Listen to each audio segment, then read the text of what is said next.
العالمين والصلاة والسلام على النور المبين سيدنا محمد وعلى آله وصحبه وبارك وسلم أجمعين. أما بعد فقال سيدنا العلامة الحبيب علي بن أحمد بن حسن بن الحبيب عبد الله بن أبي حداد الثعلبي رحمه الله تعالى ونفعنا به وبعلومه في الدارين آمين. إلى أن قال: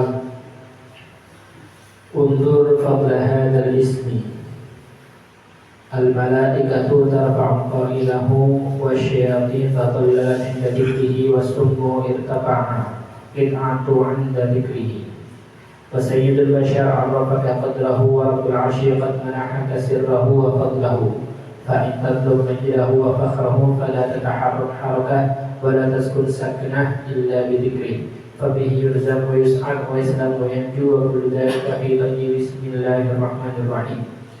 وبسم الله كان عليه الصلاة والسلام يرتقي ويستشفي من الأوجاع وجميع الأذى كله إلى آخر maqal. Dan lihatlah keutamaan daripada nama ini. Maksud daripada melanjutkan zikir Bismillahirrahmanirrahim la yadurru ma'asmihi syai'un fil ardi wala fis sama' wa huwas samiul 'alim. Sekarang yang dibahas adalah bismillahnya. Lihatlah betapa mulianya, keutamaannya daripada nama ini. Maksudnya bismillah, nama Allah. Al-malaikatu tarfa'u qailahu, para malaikat akan mengangkat orang yang mengucapkannya. Wasyayatin tadhallalat min dzikrihi, sedangkan syaitan akan lari ketika disebutkan namanya, nama Allah. Racun akan hilang ketika disebutkan nama Allah. Nabi Muhammad SAW telah mengenalkannya kepadamu tentang nilai daripada nama Allah. Dan Allah Subhanahu wa Ta'ala, Tuhannya Arsy, telah memberikanmu rahasia daripada namanya dan keutamaannya. Maka jika engkau menginginkan kemuliaan dan kebanggaan, maka hendaknya tidaklah bergerak dan tidaklah diam kecuali dengan menyebut nama Allah Subhanahu wa Ta'ala. Karena dengan menyebut nama Allah, ya maksudnya bismillah, ya, dengan menyebut nama Allah, maka dia akan diberikan rezeki dan diberikan kebahagiaan dan akan diberikan keselamatan, dan semua itu terdapat dalam rahasia ucapan Bismillahirrahmanirrahim. Ini termasuk daripada keutamaannya mengucapkan nama Allah dalam segala hal, dalam segala urusan. Rasulullah SAW bersabda, kullu amrin tibalin la yubda'u bi bismillahirrahmanirrahim fahuwa aqta'. Semua urusan yang diperhatikan oleh agama dan tidak dimulai dengan ucapan bismillahirrahmanirrahim fahuwa aqta', maka itu terputus. Maksudnya terputus keberkahannya. Ini keutamaan bismillahirrahmanirrahim. Dan kalimat bismillahirrahmanirrahim ini telah diucapkan oleh nabi-nabi terdahulu. Nabi Sulaiman ketika mengirimkan surat kepada Ratu Bilqis, menulis dengan ucapan bismillahirrahmanirrahim. Ya innahu min Sulaimana wa innahu bismillahirrahmanirrahim. Dimulai dengan bismillah. Jadi permulaan segala sesuatu itu dimulai dengan bismillahirrahmanirrahim. Malaikat Jibril ketika hendak mentalqin Rasulullah SAW Al-Quran yang menurunkan wahyu dari Allah kepada Rasulullah, selalu mengucapkan Bismillahirrahmanirrahim. Sehingga Bismillahirrahmanirrahim ini diletakkan dalam setiap surat daripada surat-surat Al-Quran. Bahkan Al-Imam Asy-Syafi'i mengatakan Bismillahirrahmanirrahim itu termasuk ayat daripada setiap surat-surat yang ada di Al-Quran. Jadi Bismillahirrahmanirrahim itu adalah ayat pertama, bukan hanya Al-Fatihah saja, tapi Qul huwallahu ahad, surat Al-Ikhlas misalkan.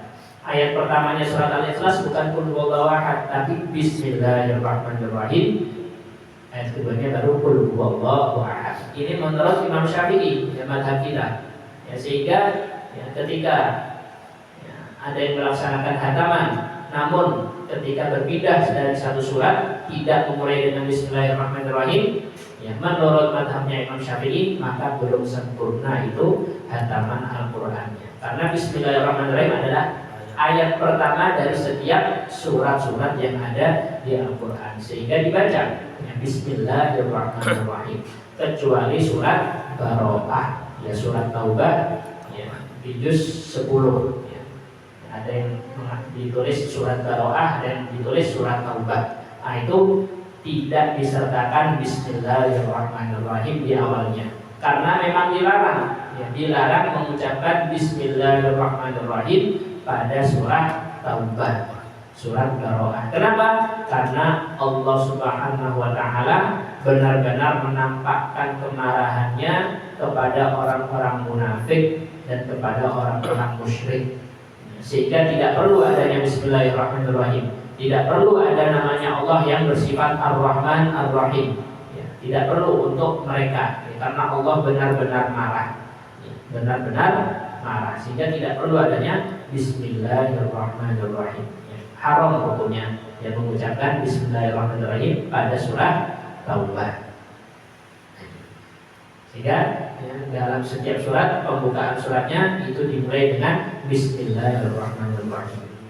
Lalu bagaimana ketika seseorang baca Al-Quran, suratnya panjang, surat Al-Baqarah, berhenti di tengah-tengah, apakah dimulai dengan Bismillahirrahmanirrahim? A'udzubillahiminasyaitonirrajim. Bismillahirrahmanirrahim. Ya, seperti orang yang bertadarus, ya, berpindah pada teman satunya, dimulai lagi dengan Bismillahirrahmanirrahim. Amalnya para ulama salaf, ya, ya, mereka ketika berhenti pada bacaan tengah-tengah di surat, maka mereka tidak membaca lagi Bismillahirrahmanirrahim. Nah, ini perlu diingat, ya.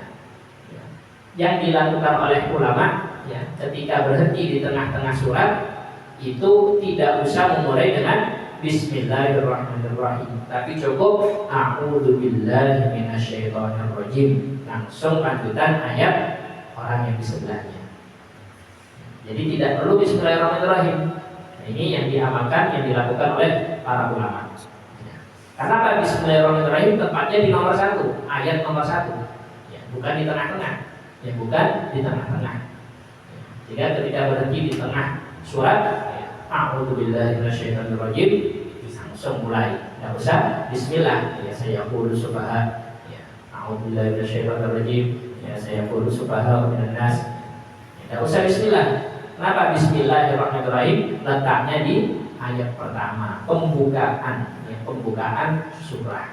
Nah, ini perlu diingat. Cukup berta'awudz, ya, karena itu perintah dalam Al-Quran. Fa'idza qara'tal Qur'ana fasta'idz billahi minasyaitonir rajim. Jika engkau membaca Al-Quran, maka berlindunglah dari syaitan yang terkutuk. Ini perintah dalam Al-Quran, sehingga a'udzubillahnya tetap dibaca, mau itu di permulaan ataupun di tengah-tengah. A'udzubillahi minasyaitonir rajim. Adapun Bismillah itu cukup di pertama saja, ya, di pembukaan surah. Adapun di pertengahan itu tidak membaca Bismillahirrahmanirrahim. Lalu bagaimana jika, ya, dalam surat, ya, sebelumnya surat Baroah, ya, yaitu surat Al-Anfal. Ya, surat Al-Anfal ketika sudah sampai akhir berpindah ke surat Baroah yang tidak ada Bismillahnya, maka itu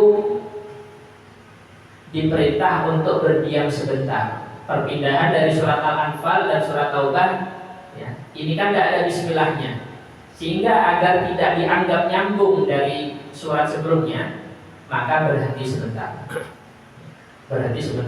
Ya, di ayat terakhir surat Al-Anfal, yaitu berhenti, ya, misalkan kita bertadarus sendiri, baca Quran sendiri, surat Al-Anfal selesai, ya, mau ganti surat Baroah, kalau surat yang lain enak, ada pembedanya Bismillahirrahmanirrahim, ini langsung nyambung, gimana? Jangan disambung, ya, jangan disambung. Nanti dikiranya surat Baroah itu ikut ke surat Al-Anfal. Kenapa? Karena tidak ada pemisahnya, ya, bisa dipahami, ya? Ya, jadi berhenti sebentar, seakan-akan jeda untuk memisahkan surat Al-Anfal dan surat Taubah atau surat Baroah. Jadi berhenti sebentar. Ya, beberapa waktu baru kemudian mulai Baroah atau Allah. Jadi seperti itu. Nah itu yang dilakukan oleh para ulama. Ya. Jadi ada tata cara yang dalam ya membaca Al-Quran. Sallallahu alaihi wasallam.